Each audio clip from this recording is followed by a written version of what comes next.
Hi, my name is Shiny Burju-Insal. I am the proud creator of Neuroshine Technology, this Shiny Minds Show, and your Neuroshine coach. Shine? Come on, it's the shiny one. You got this.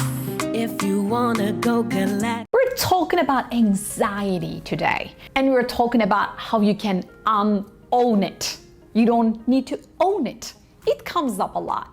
These days, in the COVID-adjusted world that we live in my online programs, in my coaching sessions, wherever I go, anxiety comes up a lot. I get a lot of questions. Shiny, how do I deal with my anxiety?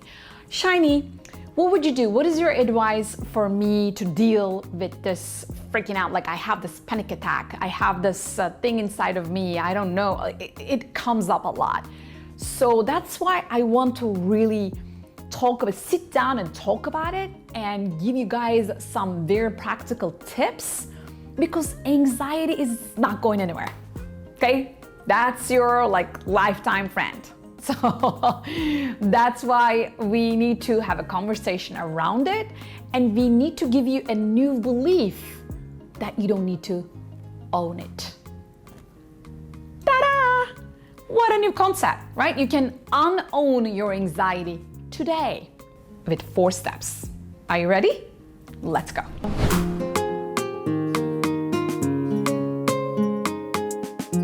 Commitment.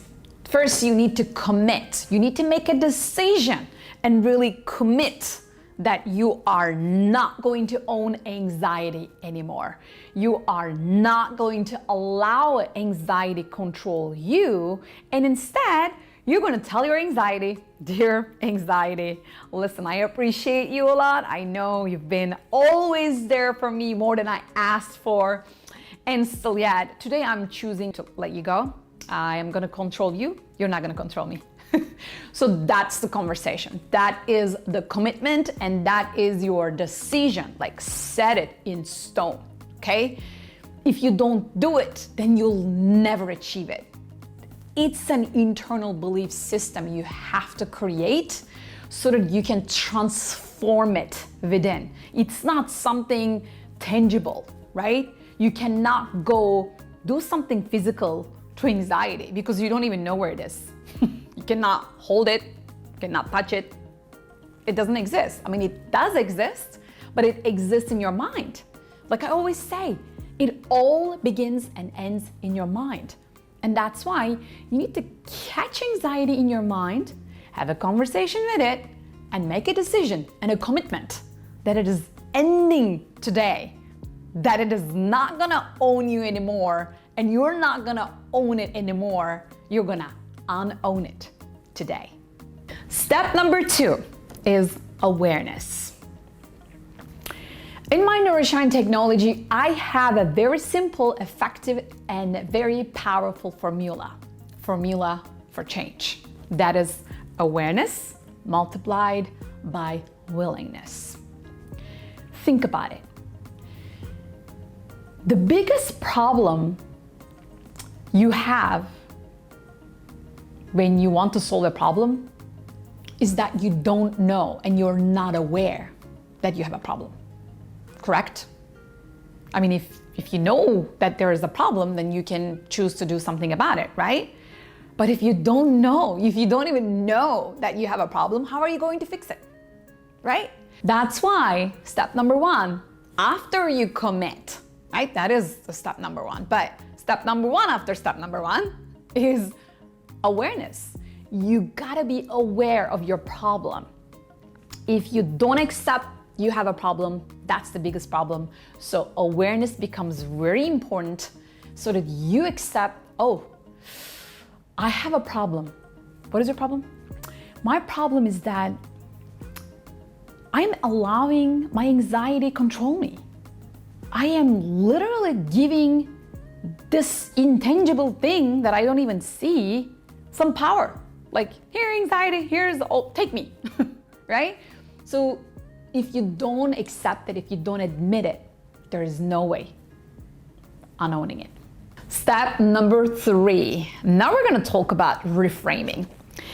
In my Nourishine technology formula, there is awareness and willingness, right? So we kind of covered willingness with the step number 1, commitment, and we also covered awareness. Now I want to talk about reframing because it's a very powerful tool in neurolinguistic programming, and we use it in my trainings and coaching sessions, and it just like transforms, it just like blows people's minds immediately. It is incredibly powerful. It's just like instead of looking at a problem this way, you just go around it and look at it from this way or from above, right? You change your perspective. That's how reframing looks like. Let's apply reframing to unowning your anxiety. How is it gonna look like or sound like? Well, here's an idea. When you talk to your anxiety, instead of looking at this anxiety, this negative emotion I need to avoid, right? It's probably what you have, that relationship, right? So if it is the relationship you have with anxiety, that's exactly what you can reframe.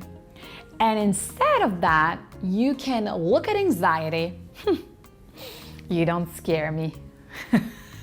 I'm not gonna avoid you. I'm just gonna allow you to be. Yeah, so what you got for me? Why are you here? What's your message? Talk to me. I'm here. I'm listening. All right, anxiety, show me what you got. The game is on. That's an idea. You can also create this type of a relationship with your anxiety. Dear anxiety, if you were my friend and if you were driving with me in my car, sitting in my car, I wouldn't let you to drive my car because I don't trust your instincts. And I cannot put you in my trunk because you're not safe there. You cannot breathe, right?